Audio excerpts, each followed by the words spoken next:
Hello' friends, welcome back to my YouTube channel. মই অনুৰাগ শৰ্মা আপোনালোক সকলোকে পুনৰবাৰ স্বাগতম জনাইছোঁ মোৰ ইউটিউব চেনেলটোলৈ।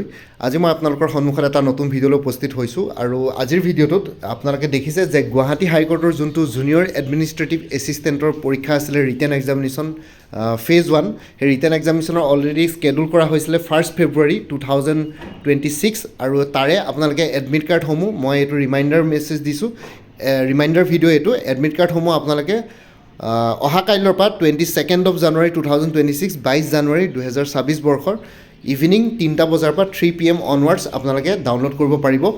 তেওঁলোকৰ যোনটো অফিচিয়েল ৱেবছাইট আছে www.gacconline.gov.in, ঠিক আছে। চ' এই অফিচিয়েল ৱেবছাইটটোৰ পৰা আপোনালোকে ডাউনলোড কৰিব পাৰিব এডমিট কাৰ্ডসমূহ।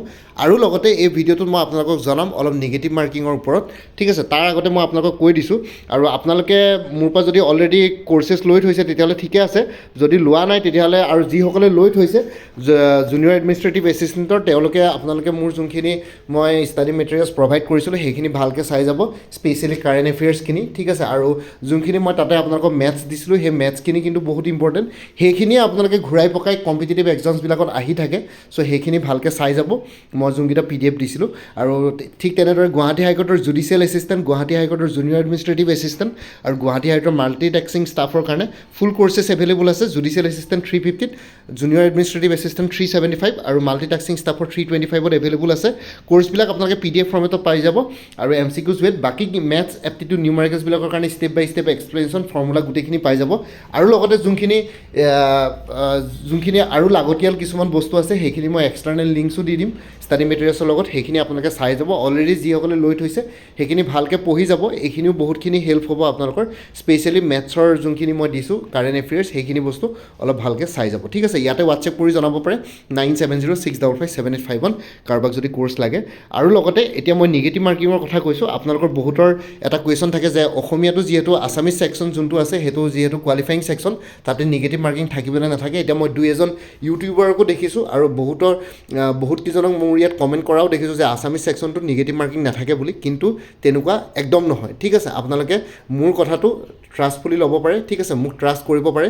মই কৈ আছোঁ আছামিজ ছেকশ্যনটোতো নিগেটিভ মাৰ্কিং থাকে। ইয়াতে গুৱাহাটী হাইকোৰ্টৰ যোনখন পেপাৰ থাকিব এইখন টোটেল 120 মাৰ্কছৰ পেপাৰ থাকিব, গোটেইখন এখন ছিংগুল পেপাৰ থাকিব, ঠিক আছে। ৰিটেন টেষ্টটোত এটা ছিংগুল পেপাৰ থাকিব 120 মাৰ্কছৰ। সেই পেপাৰখনতে 100 মাৰ্কছৰ general English, general knowledge, computer knowledge, general aptitude থাকিব আৰু লগতে আছামিজ ছেকশ্যনটোত 20 মাৰ্কছ তাতে থাকিব। একেখন পেপাৰতে থাকিব, খালি আছামিজ ছেকশ্যন যোনটো আছে সেইটো খালি কোৱালিফাইং ছেকশ্যন হ'ব, মানে 20ৰ ভিতৰত 8 মাৰ্কছ পাব লাগিব, ঠিক আছে। বাকী আপোনালোকৰ যেতিয়া অফিচিয়েল কাট অফ মাৰ্কছ ডিচাইড কৰিব, সেই ডিচাইডিং ফেক্টৰটো হ'ব 100 মাৰ্কছৰ ভিতৰত আপোনালোকে কিমান মাৰ্কছ স্ক'ৰ কৰে সেইটো ভিত্তিত হ'ব। আৰু এই পৰীক্ষাটোত district wise cut off marks হ'ব, বেলেগ বেলেগ ডিষ্ট্ৰিক্টৰ বেলেগ বেলেগ কাট অফ মাৰ্কছ হ'ব। আৰু লগতে ইয়াতে প্ৰত্যেকটো কুৱেশ্যনত 1 মাৰ্কছকৈ থাকিব আৰু লগতে নিগেটিভ মাৰ্কিং 1/4 থাকিব, মানে 1 মাৰ্কৰ যদি 1/4 কৰোঁ 4 ভাগৰ এভাগ তেতিয়াহ'লে 0.25।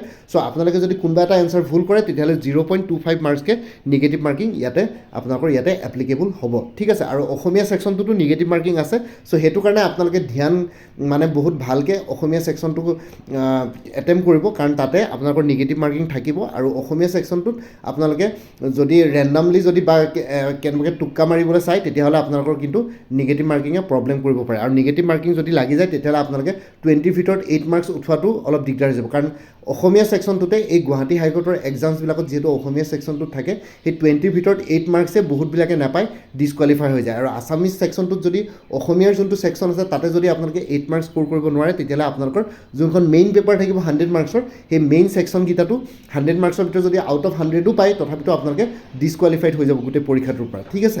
চ' সেইটো কাৰণে আপোনালোকে ধ্যান ৰাখিব 1.25 মাৰ্কছ আছামিজ ছেকশ্যন আৰু লগতে যোনটো মেইন ছেকশ্যন থাকিব যেনেকৈ English, general knowledge, computer knowledge, general aptitude, সেই গোটেইবিলাকতে এজ এ হ'ল 0.25 মাৰ্কছ ইয়াতে নিগেটিভ মাৰ্কিং থাকিব। আৰু লগতে এইটো পৰীক্ষাৰ কাৰণে ময়ো এপ্লাই কৰি থৈছিলোঁ, আপোনালোকে চিন্তা কৰিব নালাগে।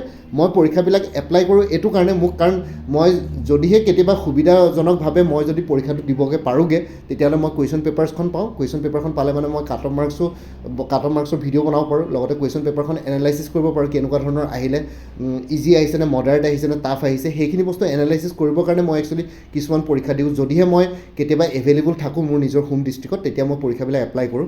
এতিয়া বৰ্তমান গুৱাহাটী হাইকোৰ্টৰ জুনিয়ৰ এডমিনিষ্ট্ৰেটিভ এছিষ্টেণ্টটো এপ্লাই কৰি থোৱা আছিলে। যোনবিলাক পৰীক্ষাত মানে মোৰ এলিজিবিলিটিটো মিলে সেইবিলাকত মই এপ্লাই কৰি থওঁ। কিন্তু এনেকুৱা নহয় যে মই আপোনালোকৰ কম্পিটিটৰ, আপোনালোকে চিন্তা কৰিব নালাগে।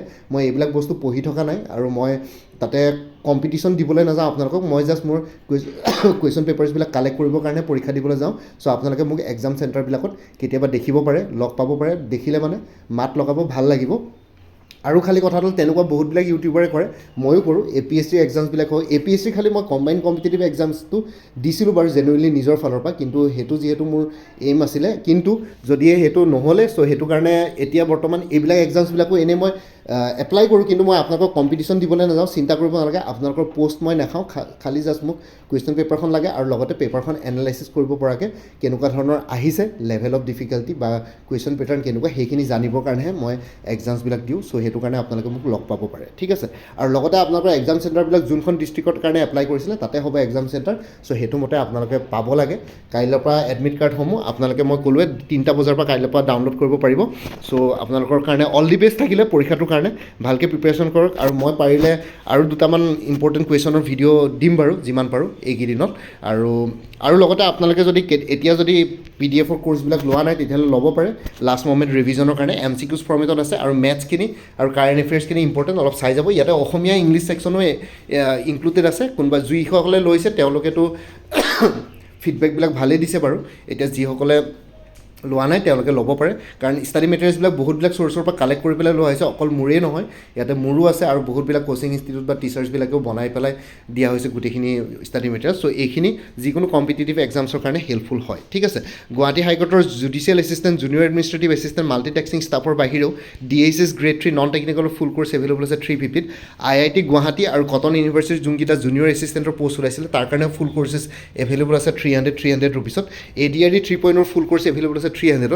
আৰু আছাম পুলিচৰ sub inspector, assistant jailer, forester, jail warden, constable, driver, firemen grade 4 আৰু অন্যান্য পষ্টসমূহৰ কাৰণে ফুল কোৰ্চ এভেইলেবল আছে 250ত। ইয়াতে দিয়া হোৱাটছএপ নাম্বাৰটো মেছেজ কৰি জনাব পাৰে 9706557851। আৰু আছাম কম্পিটিটিভ এক্সামছ বুলি এটা ফুল কোৰ্চ এভেইলেবল আছে 400ত। এই কম্পিটিটিভ এক্সামছৰ কোৰ্চটোত আপোনালোকে প্ৰিভিয়াছ ইয়েৰ কুৱেশ্যন পেপাৰ্ছবিলাক পাব, বিভিন্ন ধৰণৰ কম্পিটিটিভ এক্সামছৰ, লগতে ষ্টাডি মেটেৰিয়েলছো থাকিব, ঠিক আছে। আৰু লগতে এই যোনটো কম্পিটিটিভ এক্সামছৰ ফুল কোৰ্চ আছে তাতে আপোনালোকে ADRE, Assam police, DHS, DME, Guwahati high court আৰু APSCৰ যোনবিলাক ডিপাৰ্টমেণ্টেল এক্সামছ থাকে এইটো কভাৰ হৈ যাব। আৰু এইটো বছৰত APSC CDPৰ পষ্ট ওলাব বুলিও শুনিছোঁ। চ' তাৰ কাৰণে ফুল কোৰ্চ এভেইলেবল আছে ইংলিছ আৰু জেনেৰেল নলেজৰ ওপৰত 200ত। APSC research assistant, finance, budget ডিপাৰ্টমেণ্টৰ ফুল কোৰ্চ এভেইলেবল আছে 300ত। এইটো নম্বৰ হোৱাটছএপ কৰিব পাৰে 9706557851। 23খন প্ৰিভিয়াছ ইয়েৰ কুৱেশ্যন পেপাৰ্ছৰ ছেটছ এভেইলেবল আছে, য'ত আপোনালোকৰ APSC, high court, DHS, DME, ADRE সেইবিলাকৰ কুৱেশ্যন পেপাৰ্ছ ইনক্লুডেড আছে উইথ এনচাৰ কিজ 75 ৰুপিছত।